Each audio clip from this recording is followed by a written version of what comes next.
त्रिपुरा तपशीली जाति समन्वय समिति के आह्वान पर शनिवार 2 अप्रैल 2022 को लोक अदालत में चार्जशीट जमा करने का कार्यक्रम आयोजित किया गया है। इस दिन अगरतला पैराडाइज चौमुनी से जुलूस करते हुए रविंद्र भवन के सामने लोग इकट्ठे हुए हैं। इस जुलूस पर उपस्थित थे विरोधी दल नेता जितेंद्र चौधरी, संगठन के महासचिव अध्यक्ष सुधान दास, रतन भौमिक, बादल चौधरी, तपन चक्रवर्ती समेत अन्य नेता। इस दिन विपक्ष के नेता मानिक सरकार बोलते हुए अपने भाषण में अनुसूचित जाति की मांगों को उठाया। कर्मसूचिर आयोजक त्रिपुरा तपशीली जाति समन्वय समिति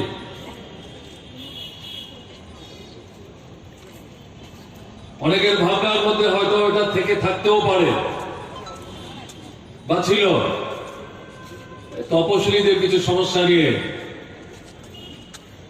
এটা মিছিল সভা সমিতি করবে, কিন্তু আপনারা শুনছিলেন যে 16টি বিষয়কে উপস্থিত করে এই আদালতের আয়োজন, বিচারের ব্যবস্থা, এগুলো তপশিলি অংশের মানুষদের যেমন অতপশিলি অংশের মানুষ যারা হিন্দু, মুসলমান, বৌদ্ধ, খ্রিস্টান নির্বিশেষে নানা পেশার মানুষ যারা গত 4 বছর যাবৎ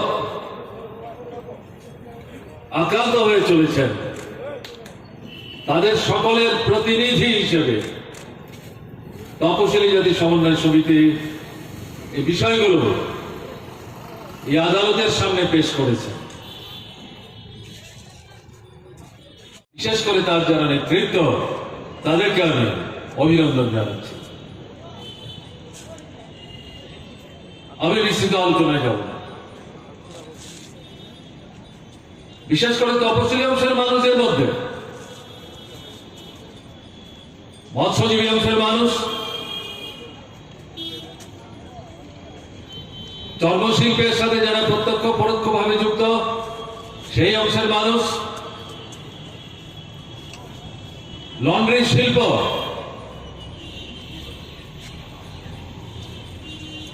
তার সাথে যারা যুক্ত ছোট মালিক, মাঝারি মালিক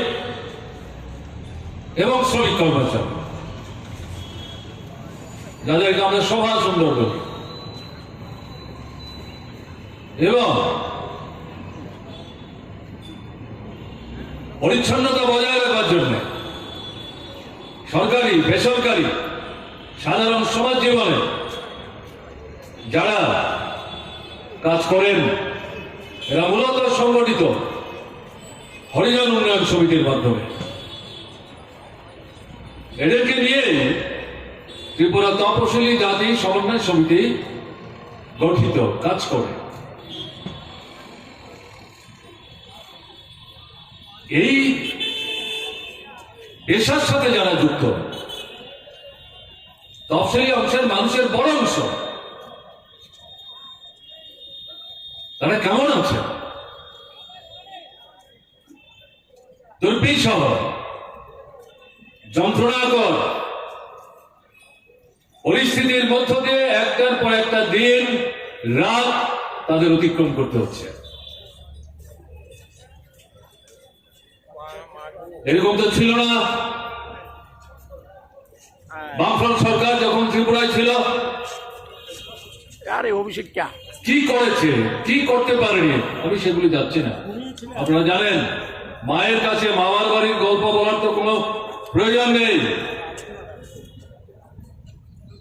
সমস্ত খোল নলচে পাল্টে দিয়ে সামগ্রিকভাবে ত্রিপুরার জনজীবনের মধ্যে যে মৌলিক পরিবর্তন আনার প্রয়াস, তার মধ্যে বিশেষ করে সমাজের পেছনে পড়া অংশের মানুষ, উপজাতি, তপশিলি এবং সংখ্যালঘু ওবিসিভুক্ত মানুষ, তাদের দিকটাতেই বামফ্রন্ট সরকারের নজর ছিল সর্বাধিক।